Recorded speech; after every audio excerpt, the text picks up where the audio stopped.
Well, hello, everyone. Thanks so much for logging on to CBSDenver.com and CBS in Denver. Time for a few more minutes with our Xfinity Monday Live guest, former Broncos quarterback Brian Griese, joining us tonight. Brian, we ended the show talking about Judy's house and the fantastic work that you guys do over there. What has been your most rewarding opportunity that you have had? And I know that's a loaded question. I'm sure there have been a lot of them. But what for you stands out the most throughout your time doing such good work here in the Denver community? Oh, well, Michael, that's easy. By far, it's just the opportunity to take what is a tragedy in a kid's life and support that family and that child through the most difficult time in their life, and then hopefully build coping skills in them that they can get through it and then give back in honor of the person that they have lost. And when you think about, over 11,000 kids and caregivers that we've worked with over those 18 years, and you multiply that positive impact over those 11,000, each one of those stories is a life. And I take that very seriously. And all of us at Judy's house wake up in the morning, jump out of bed with the opportunity to make that kind of a difference. You guys have a fantastic event coming up on Saturday. You and your former Michigan teammate Charles Woodson going to be hanging out. Really looking forward to that conversation as you get set for Super Bowl Sunday. Brian, I know you can't make a prediction on the game, but when you look at the Chiefs-Buccaneers, what do you think might be a determining factor in who ends up coming out on top? Yeah, I think, people are talking about the quarterbacks, but I think there's two, secondary storylines that people need to understand. One are the coaches.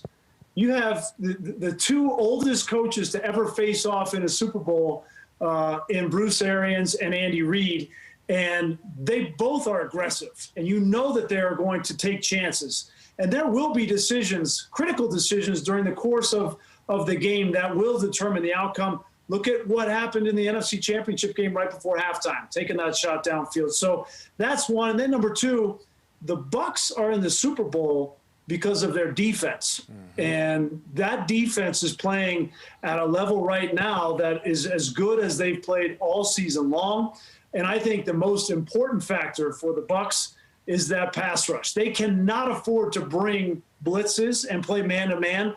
That's what we saw in the first quarter when Tampa played Kansas City in Week 12, and Tyreek Hill goes for 200 yards and 2 touchdowns in one quarter. Yeah. So you're not going to see him play man-to-man, but if they're going to zone it off and not let Tyreek Hill get behind him, they still have to get pressure with 4. And to me, Shaq Barrett has to be the X factor for the Bucs to get to Patrick Mahomes. Brian, I was waiting for you to kind of twist the knife in the back of Broncos country with the mention of Shaq Barrett playing in the Super Bowl and playing well for the Tampa Bay Buccaneers. It's like there's a lot of fans who love watching Shaq perform, but at the same time they're like, oh, man, what could have been, right? Hey, when you look at this Broncos team heading into 2021, the quarterback is obviously one of the big storylines. What else do you think they need to do in order to take that next step and get back into the postseason heading into this 2021 season?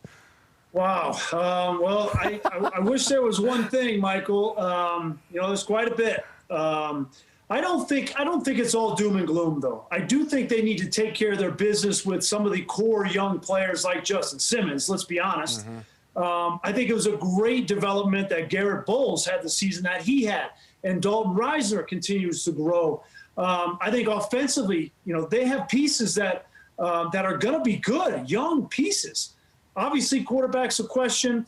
But I don't think it's all doom and gloom. I think that they need to make some key decisions on the defensive side and signing some of the young players. And then obviously they need to go out and find some corners, because in this league, in the NFL, if you don't have 3 of them, you're in trouble. Hey, Brian, I loved watching you all season long on Monday Night Football. You, Steve Levy, Louis Riddick, you do a great job in the booth for those guys. Have fun on Sunday. And, of course, Saturday night is your virtual event, and then Sunday calling the game down there in Tampa, all right? Thank you, guys. Really appreciate it. Hey, that's going to do it for us. Thanks so much for logging on to CBSDenver.com and CBS in Denver.